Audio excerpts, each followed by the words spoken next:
पिछले एपिसोड में देखा था। आखिर में जूकिंग चुपचाप वहां बैठा, टॉफी की मिठास के साथ अपने दुख को कुछ हल्का करता हुआ। ये अध्याय बहुत भावुक था। सार्जेंट थंडर का विदा लेना और जूकिंग का अकेला छूट जाना दिल को छू जाता है। अब आगे शू किंग लगातार 2 दिन तक जंगल में भागता रहा। साधारण आदमी थककर चूर हो जाता, पर उसकी शक्ति और पुनः उत्थान क्षमता के कारण वह थका नहीं। रास्ते में उसने देखा कि गोल्डन वज्र वॉरियर संप्रदाय के लोग उसे खोज रहे हैं, लेकिन वह सावधानी से उनसे बचता रहा। एक जगह रास्ता 2 तरफ बंटता था। बाएं जाता तो अपने पुराने शहर की ओर, जो अब एक निषिद्ध क्षेत्र बन चुका था, और दाएं जाता तो एंटरविल की तरफ। उसने सोचा कि अगर वो तेजी से एंटरविल पहुंचे तो वहां से टेलीपोर्ट करके भाग सकता है, पर रास्ते में पकड़े जाने का भी खतरा था। जबकि निषिद्ध क्षेत्र में उसे म्यूटेजन का डर नहीं था, तो वहां जाकर कुछ समय के लिए छुप सकता था। तभी आकाश में एक तेज सुनहरी रोशनी दिखाई दी, जो असल में एक मध्य आयु का साधक था, जिसके पास एक उड़ने वाला तावीज था, और एक अन्य तावीज मृत व्यक्ति की आत्मा से शू किंग की तलाश कर रही थी। शू किंग ने देखा कि उसकी स्थिति खतरनाक हो रही है, इसलिए उसने एंटरविल जाने का विचार छोड़ दिया और निषिद्ध क्षेत्र की ओर भागा। मगर वो साधक भी उसका पीछा करने लगा और हवा में नहते हुए जादुई हमले करने लगा। शू किंग जमीन पर था और उसे चोट भी आई, पर वो लगातार भागता रहा। एक मौके पर शू किंग ने अपनी सबसे खतरनाक चाल चली। आकाश में उड़ते दुश्मन पर अपनी हेवनली सेबर से हमला किया। साधक बच गया, लेकिन उसका पैर बुरी तरह घायल हो गया। शू किंग ने उस क्षण का फायदा उठाकर निषिद्ध क्षेत्र की तरफ भागना शुरू कर दिया। घायल साधक अब और पास जाने से डरने लगा और दूर से ही हमला करने लगा, पर उतना असर नहीं हुआ। जल्द ही शू किंग निषिद्ध क्षेत्र में घुस गया। उधर उस साधक के पीछे से संप्रदाय के मुखिया पैट्रियाक गोल्डन वज्र वॉरियर और एक और एल्डर भी आ गए। अब शू किंग के लिए खतरा और बढ़ गया था। जैसे ही शू किंग निषिद्ध क्षेत्र में पहुंचा, उसने पीछे मुड़कर देखा और एक भीषण संकट की भावना से कांप उठा। ये सब लाल वस्त्र पहने एक बलिष्ठ बूढ़े व्यक्ति की वजह से था। गोल्डन वज्र वॉरियर सेक्ट का पैट्रियार्क, जो फाउंडेशन एस्टैब्लिशमेंट स्तर का था। उसका दबाव इतना प्रचंड था कि शू किंग की आंखों में दर्द होने लगा। पैट्रियार्क ने शू किंग का पीछा शुरू किया। शू किंग ने पीछे कई काली गोलियां फेंकी, जिनसे जबरदस्त म्यूटाजेन का तूफान उठा। इससे पीछा कर रहे ग्रैंड एल्डर्स थोड़ी देर के लिए रुक गए, लेकिन पैट्रियार्क ने जोर से सांस फूंककर जहर के बादलों को हटा दिया और आगे बढ़ा। शू किंग लगातार तेजी से भागता रहा। उसने बिच्छू की पूंछ से जहर लेकर अपनी ताकत बढ़ाई और हाथ में एक कागज का तावीज भी रखा, जो उसने पहले जीता था। आखिरकार वो पुरानी शहर के खंडर में पहुंचा, जहां उसे अपने बचने की उम्मीद थी, स्वर्गीय समय, स्थल की भौगोलिकता और मानव सामंजस्य का सहारा लेकर। लेकिन पैट्रियार्क ने भी हार नहीं मानी और उसने अपनी शक्तिशाली सोने के वज्र योद्धा की छाया के साथ हमला किया। शू किंग का तावीज टूट गया। वो घायल होकर खून थूकते हुए भी भागता रहा और आखिरकार खंडहर में गायब हो गया। पैट्रियार्क ने उसका पीछा किया, लेकिन तभी उसने एक विशाल 30 मीटर ऊंची बिना चेहरे वाली महिला को आते देखा, जिसके कपड़ों पर रोती हुई इंसानी शक्लें थीं। ये दृश्य देखकर पैट्रियार्क घबरा गया और उसने रास्ता बदल लिया। वो जानता था कि शू किंग जैसे लोग अगर अभी नहीं मरे तो भविष्य में और ताकतवर होकर जरूर लौटेंगे। इधर शू किंग अपने पुराने छिपने के स्थान पर पहुंचा, बुरी तरह घायल और थका हुआ। लेकिन उसने सी एंड माउंटेन इनकैंटेशन की साधना शुरू की, ताकि वो 7वें स्तर पर ब्रेक थ्रू कर सके और भी ज्यादा शक्तिशाली हो जाए। मुख्य बिंदु: शू किंग का पीछा कर रहा फाउंडेशन एस्टैब्लिशमेंट स्तर का पैट्रियार्क। शू किंग की चालाकी, म्यूटाजेन गोलियां, जहर, तावीज और खंडहर की मदद। खंडहर में डरावनी बिना चेहरे वाली महिला का प्रकट होना। शू किंग का 7वें स्तर पर ब्रेक थ्रू की कोशिश। शू किंग की गुफा का फर्श पंखों और गंदे वाइटल एनर्जी से भरा था। उसने सी एंड माउंटेन इनकैंटेशन का अभ्यास कर 7वें स्तर तक पहुंचने की कोशिश की। इस दौरान उसके शरीर से काला मैल निकला और उसकी ताकत दोगुनी हो गई। स्पेक्ट्रल हॉबगॉब्लिन भी और शक्तिशाली रूप में प्रकट हुआ। अब उसके सिर पर 2 मुड़े हुए सींग थे और आंखों में बैंगनी चमक थी। अब शू किंग इतना शक्तिशाली था कि वो कैंपोनर जैसे किसी को बिना हेवनली सेबर के भी एक मुक्के से हरा सकता था, पर वो अभी भी फाउंडेशन एस्टैब्लिशमेंट स्तर के पेट्रियार्क गोल्डन वज्रा वॉरियर से नहीं लड़ सकता था। फिर भी वो 9वें स्तर के ची कॉन्डेंसेशन के लोगों को हरा सकता था। शू किंग ने तय किया कि अगर वो शहर के खंडरों से बाहर निकलेगा तो एंटलरविल पहुंच सकता है, लेकिन अगर गोल्डन वज्रा वॉरियर सेक्ट के लोग रास्ते में मिले तो वो उन्हें मारेगा। रात में वो सावधानी से खंडरों से निकला। रास्ते में कई म्यूटेंट बीस्ट से बचता रहा। तभी उसने देखा कि 2 ग्रैंड एल्डर्स पर कुछ म्यूटेंट बीस्ट हमला कर रहे हैं। शू किंग ने पहले एक ग्रैंड एल्डर पर आयन स्क्यूअर से झूठा हमला किया और असली हमला दूसरे घायल ग्रैंड एल्डर पर किया। उसकी स्पेक्ट्रल हॉबगॉब्लिन की शक्ति से शू किंग ने उसे भीषण ताकत से मारा, जिससे उसका शरीर और सिर फट गया। इसके बाद शू किंग ने फ्लाइट तालिस्मान भी ले लिया और फिर दूसरे ग्रैंड एल्डर की ओर बढ़ा। उसकी आंखों में भयंकर हत्या की इच्छा थी। ग्रैंड एल्डर की दर्दनाक मृत्यु की चीख सुनकर फाउंडेशन एस्टैब्लिशमेंट के पितामह गोल्डन वज्र वॉरियर तुरंत सतर्क हो गए। उन्होंने खतरनाक इलाके की परवाह किए बिना उसी दिशा में तेजी से उड़ान भरी। उधर जू छिंग के खूंखार और बेरहम अंदाज से डरकर बचा हुआ ग्रैंड एल्डर भी पीछे हट गया और उड़ने वाले तावीज़ की मदद से तेजी से दूर हो गया। जू छिंग ने भी पीछा किया, पर तभी उसकी नज़र एक विशाल बिना चेहरे वाली स्त्री पर पड़ी, जिसके कपड़े पर कई रोते हुए चेहरे बने थे। उस महिला ने ग्रैंड एल्डर की सारी ऊर्जा खींच ली, जिससे वो एक मम्मी की तरह गिर पड़ा और उसका चेहरा भी उस कपड़े पर रोता हुआ जुड़ गया। पितामह गोल्डन वज्र वॉरियर ने भी ये भयावह दृश्य देखा और स्तब्ध रह गए। वो महिला उनकी तरफ बढ़ी, लेकिन उन्होंने बिना हिले डुले खड़े रहकर अपने प्राण बचाए। जू छिंग ने भागते हुए नगर के बीचों बीच स्थित मजिस्ट्रेट के भवन की ओर रुख किया, जहां म्यूटेशन बहुत ज्यादा था। पितामह दूर से ही पीछा कर रहे थे, सीधे हमला करने की बजाय। जू छिंग ने योजना के तहत काले गोलों को विस्फोट कराया, जिससे भयंकर मात्रा में म्यूटेशन फैल गया और भवन के अंदर से राक्षसी प्राणी जाग उठे। एक विशाल हड्डी जैसे पतले प्राणी ने जमीन से निकलकर जमीन को हिला दिया और पंखों वाले डरावने जीव पितामह पर टूट पड़े। इस अवसर का लाभ उठाकर जू छिंग छुपकर देखता रहा। अंत में भागते समय उसका सामना फिर उस बिना चेहरे वाली स्त्री से हुआ। उसके वस्त्र पर बने रोते हुए चेहरों में से कई चेहरों ने अचानक जू छिंग को मुस्कुराते हुए धन्यवाद कहा, जिनमें से एक उसके पुराने परिचित दवा की दुकान के बूढ़े आदमी का भी था, जिसे जू छिंग ने दफनाया था। जू छिंग को समझ आ गया कि उसके अच्छे कर्मों ने आज उसकी रक्षा की। उसने हाथ जोड़कर उन आत्माओं को धन्यवाद दिया, जैसे वे भी उसे धन्यवाद दे रहे थे। यह अध्याय दिखाता है कि कैसे करुणा और अच्छाई का फल सबसे अंधेरे समय में भी जीवन बचा सकता है। देवता के टूटे हुए चेहरे का आगमन बिल्कुल कीट जागृति अवेकनिंग ऑफ इंसेक्ट्स की तरह था। इसने दुनिया को ठंडा और क्रूर बना दिया। ये ठंडक निषिद्ध क्षेत्रों में सबसे अधिक महसूस होती थी, लेकिन अभी जब शू किंग ने उस सफ़ेद कपड़ों वाली महिला को देखा तो उसे सार्जेंट थंडर की कही एक बात याद आई। तुम्हें शहर से निकालते समय मैंने इसलिए चुना क्योंकि उन शवों को जलाते हुए तुम्हारे चेहरे पर जो आग की रोशनी पड़ी थी, उसमें मुझे इस क्रूर दुनिया में थोड़ी सी गर्माहट और करुणा दिखी थी। शू किंग को भी वैसी ही गर्माहट अब महसूस हुई, उस महिला से और उन सभी मुस्कुराते चेहरों से जिन्होंने उसे धन्यवाद कहा था। वो इंसानियत जो इस दुनिया की क्रूरता भी खट नहीं कर सकी थी। वो झुककर अभिवादन करता है और फिर शहर की दीवार की ओर बढ़ जाता है। शू किंग ने इतनी ज्यादा काली गोलियां फेंकी थी कि उस हिस्से में म्यूटेजन की मात्रा बहुत बढ़ गई थी, जिससे वो क्षेत्र काले अंधेरे में एक मशाल की तरह चमक उठा। इसी कारण बिना किसी खतरे का सामना किए वो शहर की बाहरी सीमा तक पहुंच गया। शहर से बाहर निकलकर वो दीवार पर रुकता है, पीछे मुड़कर चीखों और शोर को सुनता है और सोचता है, पता नहीं मैं दोबारा कब लौटूंगा। फिर वो उड़ने वाला ताबीज अपनी टांग पर लगाता है और उड़कर हवा में ऊंचाई पर पहुंच जाता है। उड़ते हुए दुनिया को नीचे से गुजरता देखना उसके लिए पहली बार का अनुभव था। अब वो अपने शरीर पर पूरी तरह नियंत्रण पा सकता था और इस नए अनुभव में जल्द ही ढल गया। वो निषिद्ध क्षेत्र से बाहर निकलता है और गर्म हवा का झोंका पाकर खुद को हल्का महसूस करता है। दूर क्षितिज पर वो गोल्डन वज्रा वॉरियर सेक्ट का मुख्यालय देखता है। शू किंग तय करता है कि वो सीधे एंटलर विल वापस नहीं जाएगा। उसके हिसाब से जब शत्रु कमजोर हो तब प्रहार करना चाहिए। यही झुग्गियों और स्कैवेंजरों का कानून था और वही उसका भी। सुबह होते होते शू किंग गोल्डन वज्र वॉरियर सेक्ट के मुख्यालय पर पहुंचता है। ज्यादातर सदस्यों से ढूंढने बाहर गए थे, इसलिए मुख्यालय लगभग खाली था। कुछ ही शिष्य पुल पर खड़े बातें कर रहे थे और अंदर कुछ लोग ध्यान कर रहे थे। शू किंग हवा का रुख देखता है और अपने जहर का पाउडर का 80% हिस्सा हवा में छोड़ देता है। जहर की काली हवा धीरे धीरे पूरे क्षेत्र में फैल जाती है।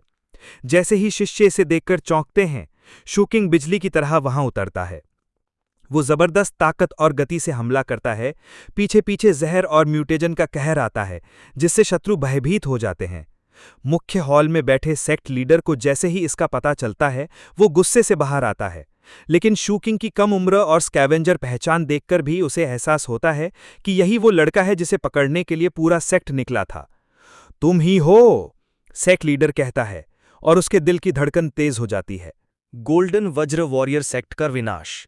सेक्ट के नेता ने सू खिंग को अचानक सामने देखकर चौंक कर हमला किया। सू खिंग ने सीधे लड़ाई से बचते हुए बार बार काले गोलों को फेंककर पूरे सेक्ट में जहरीला कोहरा और म्यूटाजेन फैला दिया। इससे पूरा सेक्ट मानो निषिद्ध क्षेत्र बन गया। पेड़ पौधे मुरझा गए, पत्थर तक पिघलने लगे और शिष्यों के चीख पुकार से वातावरण भर गया। आग और लूट। सू खिंग ने कई इमारतों को आग लगा दी और सबसे कीमती इमारत ट्रेजर पवेलियन में घुसकर बहुमूल्य वस्तुएं लूट लीं। छिपे हुए कमरे में उसे एक रहस्यमय कपड़े का थैला भी मिला, जिसकी सुरक्षा पर उसने म्यूटाजिन से हमला कर उसे हासिल कर लिया। अंतिम लड़ाई और बचाव। सेक्ट का नेता और कुछ वरिष्ठ साधक सू खिंग को पकड़ने की कोशिश करते हैं, पर वह अपनी शक्ति और चालाकी से बच निकलता है। एक आखिरी हमला कर सू खिंग सेक्ट को तबाही में छोड़कर उड़ जाता है। सेक्ट की बर्बादी। पैट्रियार्क लौटता है और अपनी जली कटी और जहर से भरी हुई सेक्ट को देखकर क्रोध और हताशा से खून थूक देता है। पूरा मुख्यालय तबाह हो चुका है, शिष्य जहरीले और घायल हैं और अनगिनत धन संपत्ति भी लूट ली गई है। सू खिंग की विदाई। अंत में सू खिंग एक टेलीपोर्टेशन पोर्टल से अपने पुराने घर की ओर देखता है और कहता है यह खत्म नहीं हुआ है। फिर वह गायब हो जाता है, नए अध्याय की ओर बढ़ते हुए।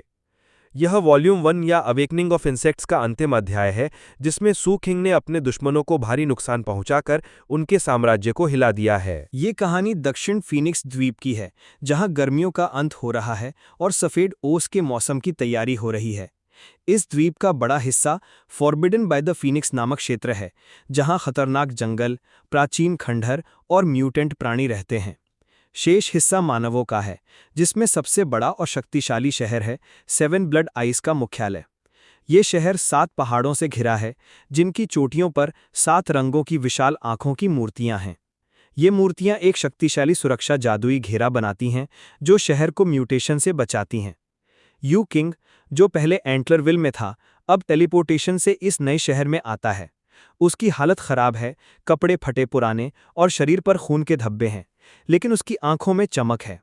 सुरक्षा जांच के दौरान उसे पता चलता है कि उसके पास 7th पीक का पहचान पत्र है, जो उसे आम लोगों से अलग अधिकार देता है। जांच करने वाली युवती उसे जल्दी से प्रवेश परीक्षा देने की सलाह देती है। शहर बहुत समृद्ध और सुव्यवस्थित है, लेकिन यू किंग को हवा में खून की हल्की सी गंध महसूस होती है, जो उसे चौकन्ना कर देती है। वह एक सराय ढूंढने लगता है ताकि रात गुजार सके। रास्ते में वह देखता है कि कुछ लोग एक घायल युवती का पीछा कर रहे हैं। वह युवती यू किंग को फंसाने के लिए चिल्लाती है कि मेरिट पॉइंट्स उसी के पास हैं, पर यू किंग उसकी चाल को तुरंत समझ लेता है और अनदेखा कर देता है। अंत में यू किंग का लक्ष्य सिर्फ सुरक्षित रहकर 7 ब्लड आइस की प्रवेश परीक्षा पास करना और वहां अपना स्थान पक्का करना है, ताकि वह अपने पुराने दुश्मनों से बच सके। शू चिंग समुद्र तट पर खड़ा था। उसके बाल हवा में उड़ रहे थे और कपड़े लहराए जा रहे थे। उसने देखा कि एक औरत किसी खतरे से बचकर भाग रही है। शू चिंग उसे मारना नहीं चाहता था, इसलिए वो वापस मुड़ा और सराय की ओर बढ़ गया। मगर तभी 8 हट्टे कट्टे आदमियों ने उस औरत का पीछा करते हुए शू चिंग को भी घेर लिया। उनके नेता ने आदेश दिया कि शू चिंग को पकड़ो, शायद उसके पास कुछ कीमती चीजें होंगी। शू चिंग ने कहा कि वो उस औरत को जानता भी नहीं, लेकिन उन आदमियों ने हमला कर दिया। शू चिंग के पास अब कोई विकल्प नहीं था और उसने पलक झपकते ही 4 आदमियों को मार डाला। बाकी 4 डर से कांपने लगे, पर शू चिंग ने उन्हें भी मार डाला। आखिर में उसने भागने की कोशिश कर रहे नेता को भी नहीं बख्शा। इसके बाद शू चिंग ने उन लाशों पर दवा छिड़की ताकि कोई उनका दुरुपयोग न कर सके। तभी सराय का एक बूढ़ा मालिक आया और बोला कि अगर शू चिंग चाहे तो वो इन लाशों को खरीद सकता है। शू चिंग ने इनकार कर दिया और सराय में एक कमरा किराए पर ले लिया। रात को शू चिंग ने अपनी संपत्ति का हिसाब देखा। उसके पास एक बैग ऑफ होल्डिंग था, जिसमें बहुत सी कीमती चीजें थीं। 30 से ज्यादा औषधियां और 11 एक spirit stones. Her spirit stone की कीमत 1000 स्पिरिट कॉइन्स के बराबर थी। इतनी दौलत देखकर भी शू चिंग ने ठान लिया कि वो केवल तभी सुरक्षित रहेगा जब और ताकतवर बनेगा, क्योंकि इस अजनबी और खतरनाक शहर में असली नियम वही है, कमजोर मजबूत का शिकार बनता है। शू चिंग जानता था कि ये शहर भी एक तरह का फॉरबिडन रीजन ही है, बस रूप अलग है। इसलिए उसने ठान लिया कि वो और तेजी से अपनी कल्टीवेशन बढ़ाएगा ताकि किसी भी खतरे का सामना कर सके। रात बीत गई। सुबह की रोशनी बहुत तीव्र तो नहीं थी, पर इतनी तेज जरूर थी कि खिड़की से सीधे शू चिंग के कमरे में घुस आई और उसे जगा दिया। शू चिंग ने धीरे धीरे आंखें खोलीं, खिड़की की तरफ देखा, फिर उठकर हल्की कसरत की और कमरे से बाहर निकला। दिन के समय शहर का वातावरण रात से बिल्कुल अलग था। गली में नाश्ते के ठेले, दुकानों में भीड़, किताबें पढ़ते बच्चों की आवाज़ें, सब एक सामान्य जीवन की झलक दे रहे थे। शूचिंग ने नाश्ता खरीदा और फिर वहाँ के लोगों से प्रवेश परीक्षा यानी एंट्री असेसमेंट के बारे में पूछा। पता चला दोपहर तक वहाँ पहुँचना ज़रूरी था। शूचिंग ने कुछ घंटे शहर को समझने में लगाए, पर शहर बहुत बड़ा था, शायद उसके पुराने स्काइवेंजर बेस कैंप से 10,000 गुना बड़ा। कुछ क्षेत्र तो सिर्फ 7 ब्लड आई संप्रदाय के शिष्यों के लिए ही थे। प्रवेश परीक्षा का स्थान शहर के दक्षिणी सिरे पर माउंटेन्स ऑफ ट्रूथ की तलहटी में एक बड़ा चौराहा था, जहां एक चमकती हुई सुरक्षा ढाल बनी हुई थी। शूचिंग जब वहां पहुंचा तो वहां पहले से ही कई युवक युवतियां मौजूद थे, जिनकी उम्र 17-18 साल के आसपास थी। कुछ अच्छे कपड़े पहने थे, कुछ साधारण और कुछ गंदे भी थे, जैसे शूचिंग खुद था। चौराहे के बीच में 3 मध्यम उम्र के कल्टीवेटर्स खड़े थे, जिनसे इतनी शक्तिशाली स्पिरिट पावर निकल रही थी कि पेट्रिया गोल्डन वज्रा वॉरियर से भी ज्यादा भयंकर लग रही थी। शूचिंग सबसे अलग किनारे पर खड़ा हो गया। तभी एक सुंदर अमीर दिखने वाला युवक झो कुइंग पेंग भीड़ को संप्रदाय के 7 पहाड़ों के बारे में बता रहा था। पहला पर्वत सबसे घातक योद्धा फॉरबिडन रीजन्स में जाते हैं। 7वां पर्वत समुद्र से जुड़ा हुआ है, यात्रा करने वाले और शक्तिशाली टेक्निक्स। बाकी equipment forging, formation, beast taming, magical techniques और अल्केमी में विशेषज्ञता रखते हैं। झो ने बताया कि डिसाइपल्स को तभी कमाई का अधिकार मिलता है जब वो फाउंडेशन एस्टैब्लिशमेंट तक पहुंचते हैं, वरना जीवन कठिन होता है। परीक्षा शुरू, घंटियां बजी और तीनों कल्टीवेटर्स गंभीर हो गए। सबसे पहले सभी को अपनी आइडेंटिटी मेडलियन देकर नाम बताना था। शूचिंग ने भी झिझकते हुए अपना असली नाम शूचिंग बताया। करीब 7 साल बाद उसने पहली बार अपना असली नाम किसी को बताया। पहला चरण, म्यूटाजिन जांच की परीक्षा। ब्लू रंग का 3 मीटर ऊंचा पत्थर रखा गया। सबने बारी बारी से हाथ रखा। जितनी ज्यादा चमकती हुई बिंदुएं, उतना ज्यादा म्यूटाजिन शरीर में। 100 से ज्यादा म्यूटाजिन वालों को फेल कर दिया गया। शूचिंग ने जानबूझकर अपनी छाया से थोड़ा म्यूटाजिन खींचा ताकि ज्यादा अलग ना लगे। उसका स्कोर आया 43। ये अच्छा माना गया। एक लड़की ली जिने का स्कोर था 34, वो भी स्कैवेंजर दिख रही थी। दूसरा चरण, इच्छा शक्ति की परीक्षा। सभी को ध्यान की मुद्रा में बैठने को कहा गया। फिर एक प्राचीन बोतल से सुनहरा गाढ़ा तरल यानी एक बूंद रक्त पत्थर पर डाला गया। उसके गिरते ही एक विशाल आंख और उसके चारों तरफ अजीब सी टेंटिकल्स दिखीं। सबके दिमाग में बिजली सी गूंजने लगी, डर, पागलपन और कमजोरी महसूस होने लगी। कुछ लोग खून की उल्टी कर गिर पड़े, कई कांपने लगे। शूचिंग भी कांप रहा था, लेकिन उसे ज्यादा हैरानी इस बात पर हुई कि वो आंख और उसकी शक्ति उसे जानी पहचानी सी लगी। उसे याद आया कि उसने पहले भी ऐसी शक्ति महसूस की थी, जब ऊपर ईश्वर की आंखें खुली थीं। शूचिंग और अन्य लोग 7 ब्लड आइज संप्रदाय की परीक्षा दे रहे थे। पहला अंतर, भगवान के चेहरे की आंखों में क्रॉस जैसी पुतलियां थीं, जबकि इस इल्यूजन में खड़ी आंख थी। डाइल्यूटेड खून की वजह से इसका असर असली भगवान की तुलना में बहुत कम था, जैसे जुगनू और सूरज में भरखुआ है। शूचिंग को शक हुआ कि शायद 7 ब्लड आइज ने असली भगवान का खून निकाला है, लेकिन फिर लगा कि शायद इस दुनिया में और भी भगवान जैसे प्राणी मौजूद हैं। दूसरे चरण में सब लोग भगवान की शक्ति के सामने टिक नहीं पाए। शूचिंग समेत बस 3 लोग बचे। आखिर में शूचिंग ने हार मानने से इनकार कर दिया। उसने अपनी पूरी शक्ति लगाई, अपने सी एंड माउंटेन इनकेंटेशन के 7वें स्तर का प्रयोग किया, जिससे एक विशाल भूतिया आकृति प्रकट हुई, काले रंग की त्वचा, बैंगनी आंखें और लाल मुंह के साथ। शूचिंग ने उस इल्यूजन को घूरकर देखा, गरजा, और आखिर में वो माया की आंख गायब हो गई। शूचिंग अकेला व्यक्ति था जिसने ये परीक्षा पूरी की। तीसरे चरण में सभी को राक्षसों की माया से लड़ना था, लेकिन शूचिंग को नहीं लड़ना पड़ा, क्योंकि उसने पहले ही इतनी ताकत दिखा दी कि वो सीधे पास हो गया। इनाम और परिणाम, शूचिंग को 10,000 मेरिट पॉइंट्स मिले, बहुत बड़ी रकम। बाकी पास हुए लोगों को हजार मेरिट पॉइंट्स मिले। जो असफल हुए उन्हें 2 घंटे में शहर छोड़ना पड़ा, नहीं तो जादू की सुरक्षा उन्हें मार देती। शूचिंग और कुछ अन्य लोगों को 7th पीक में भेजा गया। अंत में शूचिंग को लगा कि उसका परसेप्शन यानी कि ज्ञान और संवेदनशीलता भी पहले से 2 गुना तेज हो गया है। मुख्य बातें, शूचिंग का इरादा हार मानने का नहीं था। उसने अपनी जिद और कठोर इरादों से जीत हासिल की। उसे अंदाजा हुआ कि इस दुनिया में और भी देवता जैसे प्राणी मौजूद हैं। आखिर में वो 7th पीक का हिस्सा बन गया और अब आगे की यात्रा शुरू होने वाली है।